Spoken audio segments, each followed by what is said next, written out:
Hello friends.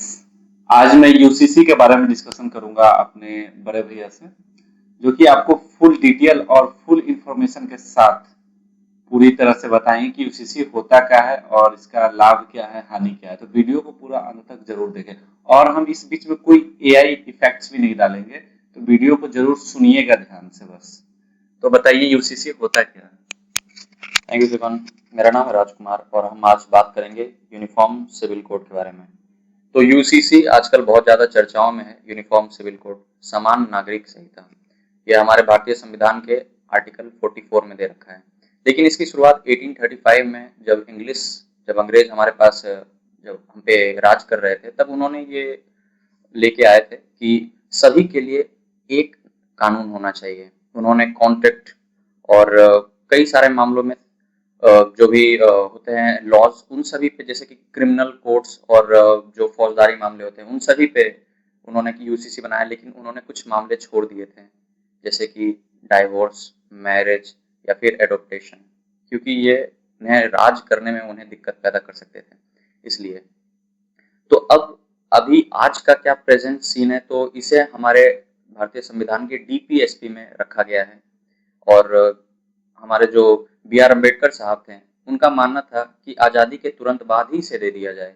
लेकिन फिर वे उस समय की सरकारों को लगा कि अभी इस वक्त पूरा भारत तैयार नहीं है, इसके लिए बहुत ज़्यादा लिटरेसी की ज़रूरत है, और उस टाइम पे भारत का लिटरेसी उतना ज़्यादा था नहीं। तो इस वक्त कई सारे जगहों पे लागू हो रहा है, जैसे कि उत्तराखंड है और हरियाणा, इन असम, इन सब जगहों पे लागू करने की बातें चल रही हैं, और उत्तराखंड ने तो इसे लागू कर भी दिया है। अब यूसीसी बेसिक चीज क्या है यूसीसी में, तो जैसे कि यूसीसी में ये होता है कि एक कानून होगा किस चीज के लिए, मैरिज के लिए, डाइवोर्स के लिए, सक्सेशन। सक्सेशन वो होता है वसीयतनामा, जैसे कोई पिता अपने पुत्र को कोई वसीयत ट्रांसफर करे। बेटों में जैसे 4 पुत्र हैं तो चारों को एक, मतलब बराबर का हिस्सा मिले, किसी को ज्यादा या कम ना मिले। आजकल तो एक एक और कानून आ चुका है कि बेटी का भी हिस्सा है अपने पिता के संपत्ति में।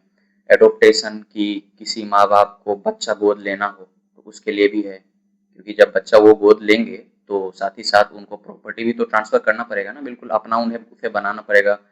उसके बाद फिर हमारा लास्ट होता है मेंटेनेंस। तो देखिए यूसीसी लागू हो जाने से क्या हो जाएगा ना, कि चाहे आप किसी भी धर्म के हों, हिंदू हो, मुस्लिम हो, सिख, क्रिश्चियन, बौद्ध, कोई भी धर्म हो, आप पे एक कानून लागू होगा। जैसे इस वक्त है कि कई धर्मों में आप एक से ज्यादा शादियां कर सकते हैं, तो अब जो पॉलीगेमी है उस पर रोक लग जाएगी यूसीसी लागू होने के बाद। मोनोगेमी हो जाएगा। ठीक है। फिर जो भी शादी होती हैं, शादियों में कॉन्ट्रैक्ट, ये रजिस्टर्ड करना बहुत जरूरी होगा। आप जो विवाह कर लेते हैं, 7 फेरे ले लेते हैं, इसके साथ ही साथ आपको रजिस्टर्ड भी करना होगा कि हमने ये शादी किया है, वो भी कोर्ट में।